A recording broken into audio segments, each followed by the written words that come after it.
What's going on there, everyone? Welcome back to another episode of Blake's Take with yours truly, Blake Neiman.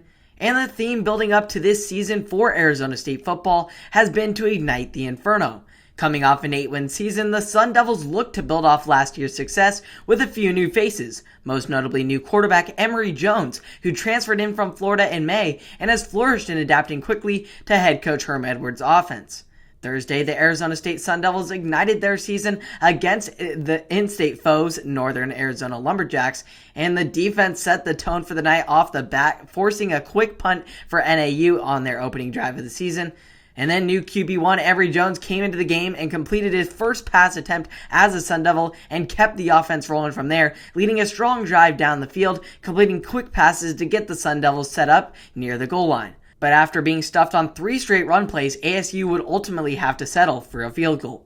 The Sun Devils once again made quick work of the Lumberjacks on the defense, forcing a 3-and-out. On the ensuing Sun Devil drive, Jones would then take a couple of shots down the field that just got broken up by members of the NAU secondary. The Lumberjacks then proceeded to put together a promising drive to end the first quarter and carried that momentum over into the second, setting up a field goal to try and tie up the game. But after a failed snap attempt, the Sun Devils were able to hold on to their slim advantage and regain possession. One early mistake can cost you the momentum of the game, and that certainly was true for NAU, as things just spiraled after this point in the game. Arizona State took advantage of the missed Lumberjack opportunity and drove down the field, relying heavily on the pass game to get into the red zone. After 2 QB keeps by Jones failing to get into the end zone, the Sun Devils were faced with a 4th and inches at the goal line.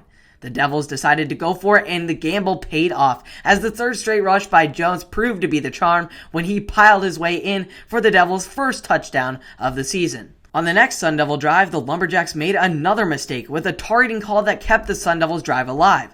The Sun Devils once again made NAU pay for their mistake, finding the end zone this time with Willamette Valley on the carry. The Sun Devil defense continued to create havoc for Northern Arizona as the Sun Devils got their first takeaway of the season out of Kyle Sully, who came down with an interception that let the offense continue to do damage. After a large gain by Valladay, Emory Jones then kept on an option and scored his second touchdown on the ground. While the Sun Devils took advantage of many of the Lumberjacks' mistakes throughout the game, the Sun Devils then made their first costly slip of the season, fumbling the ball, giving NAU great field position at the end of the half. The Lumberjacks would end up converting a field goal to end the shutout and made it a 3-score game going into the break. However, the Sun Devils took that field goal personally, running the ball down the NAU's throat to start the second half as Valladay broke free on several long runs, including a 31-yard touchdown, his second of the game. The Sun Devils never looked back from there, completing a second-half shutout and ultimately rolling to a 40-3 victory to open the season. While it was largely an undermatched opponent, there were still some great takeaways for the Sun Devils from Week 1. For starters, ASU has a sure starter at quarterback in Emory Jones, who proved his skill set from Florida was able to fit perfectly into this Arizona State offense. Jones showed off his dual threat abilities against the Lumberjacks, completing 13 of his 18 passes for 152 yards while rushing for 48 yards and 2 touchdowns on the ground. Emory wasn't the only one rolling on the ground Thursday night, as fellow transfer Willamette Valley ran for a game-high 116 yards and 2 touchdowns of his own. Additionally, outside of the touchdowns of Jones and Valladay, the Sun Devils discovered a reliable weapon in the red zone with kicker Carter Brown, who went 3 for 3 on the evening on field goal attempts, including a long 44-yarder in the fourth quarter. This week's game served as more of a tune-up for the Sun Devils as they now look ahead to a tall task next week as they head to Stillwater, Oklahoma to take on the number 12 ranked Oklahoma State Cowboys. The defense showed out well this week, but it is going to have to be even better against an electric offense led by Spencer Sanders at quarterback. Offensively, Emory Jones is going to have to continue to elevate his pass game and consistently hit those quick passes against the second-ranked defense in the Big 12.